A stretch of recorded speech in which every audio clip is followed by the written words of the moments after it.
Què tal, com esteu? Benvinguts a l'últim capítol de la quarta temporada de La Flor de Pell. Avui volem tancar un cicle que ha estat meravellós per tots nosaltres, tal i com el vam començar, amb una veu amiga, amb una convidada que ja és coneguda de la casa i del programa. I com no, ho farem parlant d'emocions, concretament de conflictes biològics que s'expressen d'una manera o altra en el nostre cos. Avui, a l'últim capítol de la temporada, mirarem d'aprendre a parlar el llenguatge de les emocions i del nostre cos. Comencem.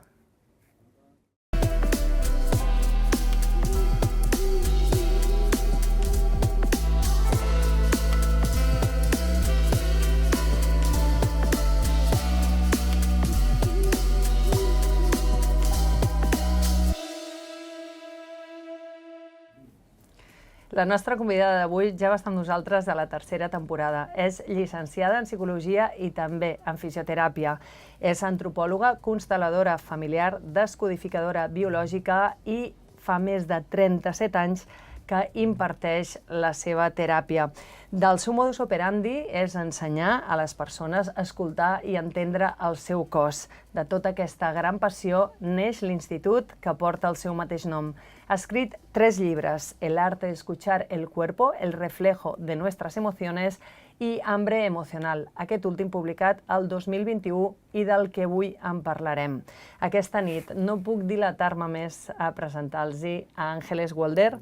Ángeles, bienvenida. Muy buenas noches. No terminaba el currículum. A veces hay que hacerlo corto. Pues sí, sobre todo hoy para estar aquí, aunque, como he dicho, se había presentado en 2021, pero nos apetecía mucho en La Flor de Pell hablar de hambre emocional, así que tengo que empezar preguntándote qué es el hambre emocional. El hambre emocional es todo lo contrario del hambre real. Cuando tú tienes hambre real, es cada 4 o 5 horas, depende de cada persona y de lo que hubiera comido. Sientes como un run run, empieza a aumentar de manera progresiva.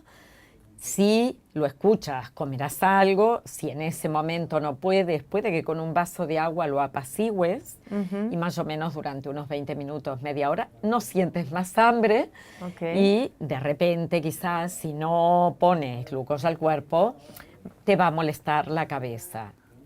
O sea que tú puedes de alguna manera regular la ingesta cuando no te pillan las emociones. Vale. El hambre emocional es todo lo contrario. No empieza progresivamente, es ya. Yo he sentido de repente una emoción y es inmediato. Tengo que satisfacer mi necesidad de calma. Me siento angustiada, me siento molesta, estoy irritada, siento un enfado tremendo porque he recibido o he visto un mensaje y al instante, sin que lo pueda mediar o calmar un vaso de agua, no, yo abro la puerta de la nevera o busco unas galletas, como algo para intentar tapar el dolor que estoy experimentando. Y fíjate que si tú tienes hambre real, podrías comer una ensalada, tomar una zanahoria, comerte una manzana, pero no le pidas a alguien que tiene hambre emocional que lo calme con una zanahoria. No, porque no puede. No hay forma de calmarla. Claro, se necesita muchas veces aquello que nos calmó en la infancia. ¿Cómo es puede eso? Ser un trozo de pan, un bocata, chocolate, unas galletas, algo que tiene como una glucosa mucho más fácil, a la que se accede de manera rápida al recuerdo de aquella calma que nos produjo en nuestra infancia cuando llorábamos y nos decían, toma, calla, o tómate este helado y ya estás tranquilo. O incluso, te diría mucho antes, cuando en nuestra época, al menos en la mía, que tengo 62, cuando llorábamos y ya estaban hasta aquí de nuestro llanto y mojaban el chupete en azúcar y te lo daban. Claro, si yo he tenido un calmante a nivel emocional cuando pedía, quiero un abrazo, pero no lo podía decir. Quiero seguridad, quiero tranquilidad, quiero relax, quiero mamá, y me daban azúcar en mi cabeza cuando yo quiero tranquilidad, relax, seguridad, afecto, cariño. En lugar de ir a buscar la fuente que me puede proveer de eso, voy al azúcar. Entonces ya sabemos perfectamente lo que tenemos que dejar de hacer, ¿no? La pregunta és en la pregunta està la resposta. Vaya clave, això per començar el programa, així que quedeu-vos aquesta nit de veritat, perquè és trepidant escoltar a Ángeles Walder. Es maravilloso porque entiendo además que esto que nos acabas de contar, que es una clau brutal para identificar este hambre emocional, no somos conscientes. Para nada, para nada. Por eso digo, no te puede calmar una zanahoria, porque es tu inconsciente el que te ha pillado y te dice para allá, que necesitamos calmarnos. Olvídate de las emociones en ese instante. Yo suelo decir, fíjate que cuando la gente quiere calmar la ira, en algunos talleres o en algunos lugares o en algunos vídeos, se enseña cuenta hasta 5. Y yo tengo personas a las que acompaño que me dicen, Ángeles, es que no llego a 1. ¿Cómo me pides que cuente 5? 1, 2 y después des la respuesta? No, se me incendió el cuerpo. Si hay un fuego interno, yo no le puedo decir, espera 5 a llamar al bombero y que venga a apagártelo. No, es que es un imposible lo que le estamos pidiendo a esa persona. Cuando hay un atrapamiento emocional, y así es como trabajamos con la descodificación biológica, tú lo conoces muy bien, hay un desencadenante en este momento, pero hay una programación que está en el pasado y es como algo que se une y hace chispas, un cortocircuito, ¿no? Un cortocircuito. Claro. En ese instante la persona no puede demorar esa satisfacción que ya ha introducido como un mecanismo repetitivo en su cabeza. Estoy mal, ¿cómo? Estoy mal, ¿cómo? Estoy mal, ¿cómo? No puede salir de ese círculo vicioso de manera consciente porque el proceso es inconsciente.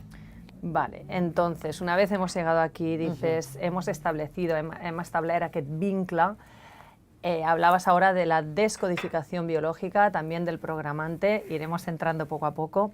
La descodificación biológica es esa herramienta que necesitamos para realmente desconectar ese chispazo. Es la que yo conozco.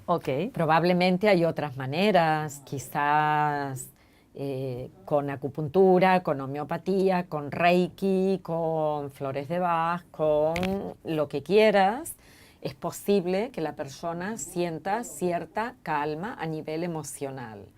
Lo que hace la descodificación biológica, fíjate que me coloco bien las gafas. Esa es tu cámara. Para ver bien lo que tengo que decir. La descodificación biológica es la herramienta que yo conozco y que transmito, que está en continuo proceso también de transformación y que me permite a mí y me ha permitido hasta ahora acompañar a las personas a que se den cuenta. Es como un insight. De repente es, me hicieron la pregunta adecuada a lo que me había llevado a mí a tener ira, a sentir tristeza, a tener una enfermedad, una bronquitis o artrosis o dolores o contracturas.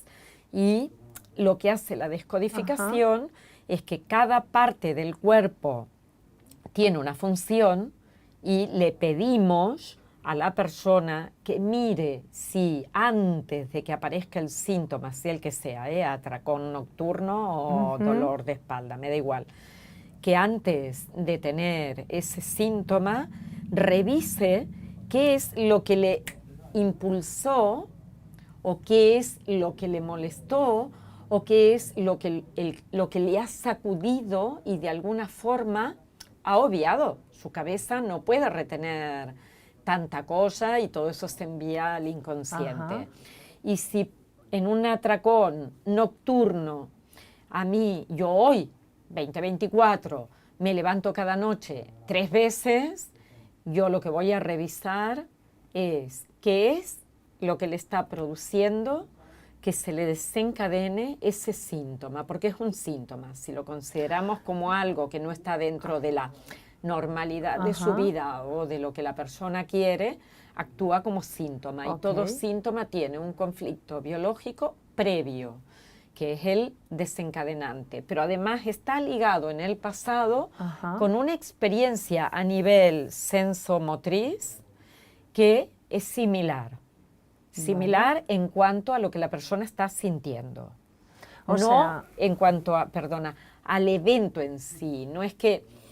Y además, en este caso, por ejemplo, estaba poniendo el atracón nocturno. Hay unos condicionantes claros. Ocurre siempre de noche. Si tú le preguntas, ¿y de día también tienes atracones? No, de noche. Entonces, ¿qué pasó de noche específicamente? Porque hay un recuerdo que se me despierta cada vez que llego a la noche, pasan unas horas y clink, me levanto a comer. En ese instante ocurrió algo, pudo haber sido una discusión, un tema de pareja, algo que ocurrió durante la noche, una inseguridad, escuchar un ruido, pero algo me lo desencadenó en algún momento y tiene un peso emocional. El tono específico es lo que nosotros llamamos un código. Y por eso descodificamos. Acompañamos a la persona a que encuentre ese código en su vida y que además lo relacione con algo que ocurrió en el pasado. O sea, es todo un proceso, un viaje, que yo quizás ahora lo explico así como más por partes, pero que es muy dinámico. Es tan solo preguntar, Gisela, ¿has vivido una situación de...? Y la persona dice, ay, sí, conecta con algo que experimentó, que tiene que ver con esa experiencia, y en cuanto la detecta y tiene 3 sensaciones corporales, le pedimos, con esto viajemos al pasado. Y vamos a encontrar que en la infancia, en el nacimiento, en el embarazo, en la concepción o en el transgeneracional, esa experiencia está. Pero tiene mucho más peso lo biográfico. ¿Qué es lo biográfico? La infancia, desde el momento en que nacemos hasta los 12 años. Todo lo que nos ha ocurrido en nuestra vida, para nosotros que no teníamos las herramientas adecuadas para hablar, para sentir, que no sabíamos cómo resolver los problemas y nos sentíamos solos, solas, tiene mucho más peso lo que nos ha ocurrido cuando teníamos 1 año, 1 mes o 10 años. Te he escuchado alguna vez, Ángeles, quizá decir que de 0 a 12 años es lo que se nos graba y a partir de los 12 todo es una repetición. Exactamente. Por eso es la programación antes de los 12 años. Después ya hemos hecho una adquisición de vocabulario, de conceptos que tienen que ver con tipos de pensamientos, creencias que hemos adquirido en nuestra familia.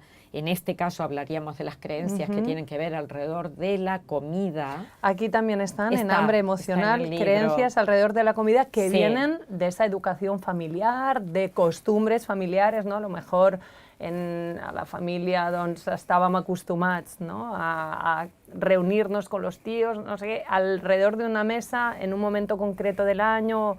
Eso también nos lleva a ese recuerdo. También, exactamente. Y las creencias que focalizan en algo que para la familia da seguridad y por eso se mantiene. Y pongo un ejemplo, tengo que comer todo, porque en nuestra familia está la idea de que como hemos pasado hambre, vamos a perder la salud si no comemos. Entonces se establece la creencia de que el plato tiene que quedar limpito o que no quede nada porque hay gente que se muere en el mundo de hambre. Y eso hace que una generación tras otra vaya repitiendo y que yo esté delante de un plato y aunque esté satisfecha y diga, ya no me hace falta comer más, no puedo, tengo que seguir comiendo. Y después están también los conflictos, que ahí está todo. Los conflictos que han tenido un alto impacto a nivel familiar Y liga con esto que estaba diciendo.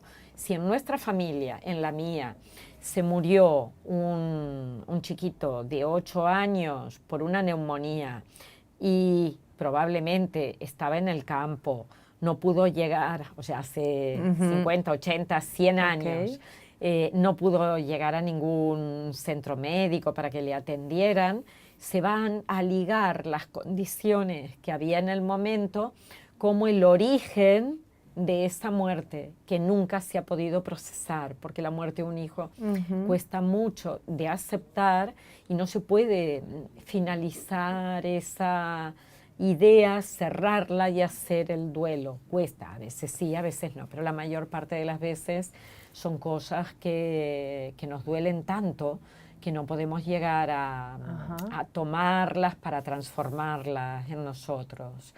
Y entonces la creencia será, tienes que comer para estar fuerte, para que no te enfermes, para que no te mueras. Pero yo no te lo digo así. Yo no te digo, ay, Gisela, es que tienes que comer todo porque te puedes morir si no comes. Pues si no, imagínate, sería una tortura cada día alrededor de la comida. Pero mandaré mensajes subliminales de para estar sano hay que comer. Fíjate cómo está de fuerte tu primo, que se lo come todo. Ya está. Y esto ya se va grabando. En la cabeza, grabando, haciendo chup, chup, chup, chup, chup, como un buen potaje. Y tú dices, es así como tiene que ser.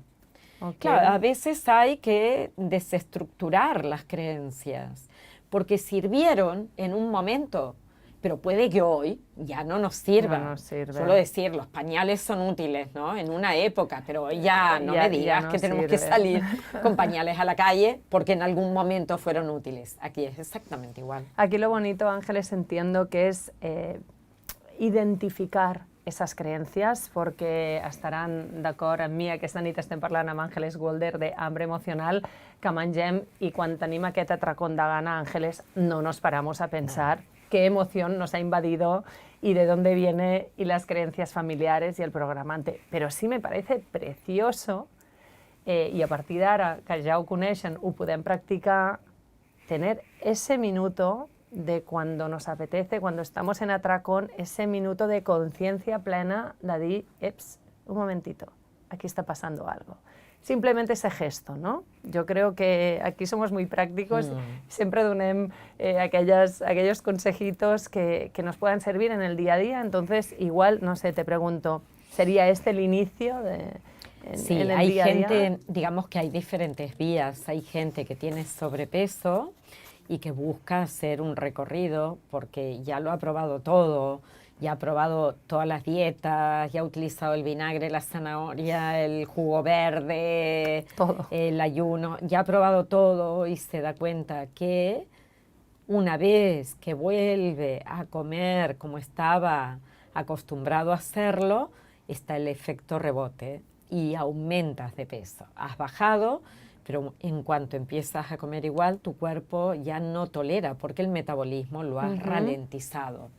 Y entonces buscan alternativas a algo más debe ocurrir en mí y debe tener algún nombre. Y ahí quizás encuentran hambre emocional o descodificación del sobrepeso. Y entonces es una vía, porque ahí sí que trabajamos con muchos tipos de conflictos, porque los hay en el sobrepeso, no podemos decir hay uno, hay tantas personas, tantos conflictos que hay que ir revisando y tantas programaciones, cada uno es de su madre, de su padre y tiene una forma de vivir las experiencias y de filtrarlas específicamente. Entonces trabajamos con la lista de conflictos que pueden haber, que también están en el libro. Y con todas las historias de vida, revisando no solo lo que le ocurrió biográficamente hasta los 10, 12 años, sino cosas que hubieran podido ocurrir en el transgeneracional, en la vida de nuestros ancestros, que pasaron guerras, que hicieron viajes larguísimos, porque cuando se movían hace 120 o 150 años, no tenían la posibilidad que tenemos nosotros de coger un avión y en 10, 12 horas estar del otro lado del charco, no. Era mi abuelo, más mis bisabuelos, por parte de mi madre, Helling. Mis apellidos son Walder Helling. Mis bisabuelos Helling salieron de Alemania y tuvieron que atravesar, vaya a saber cuánto, para poder coger un barco, para poder llegar allá, para ubicarse en algún lugar y con qué recursos podían hacerlo. O sea, yo estoy segura de que han pasado hambre. Mi abuelo, que es Walder, salió de Dinamarca cuando tenía 19 años en 1911 y estuvo 4 meses para llegar a Argentina. Y yo tenía una costumbre antes de aprender nada de todas estas cosas, de estas cosas tan raras, que era, yo salía de casa y siempre en mi bolso tenía o una galletita o un bocadillo pequeño, como relativamente poco, siempre una cosa pequeñita, pero no salía de casa si no la tenía en el bolso. Hasta que me di cuenta de que era un mecanismo inconsciente que me ayudaba a defenderme de la posibilidad de pasar hambre.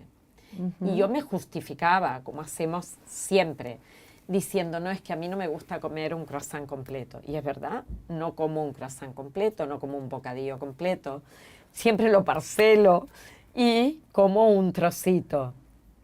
Y yo cogía algo pequeñito para tener esa tranquilidad de que iba a tener comida y no iba a pasar hambre. Hasta que me di cuenta, ya, mirar mi bolso, os lo permito, no llevo nada, no llevo nada. O sea que hoy puedo estar tranquila en relación al hambre de mis antepasados.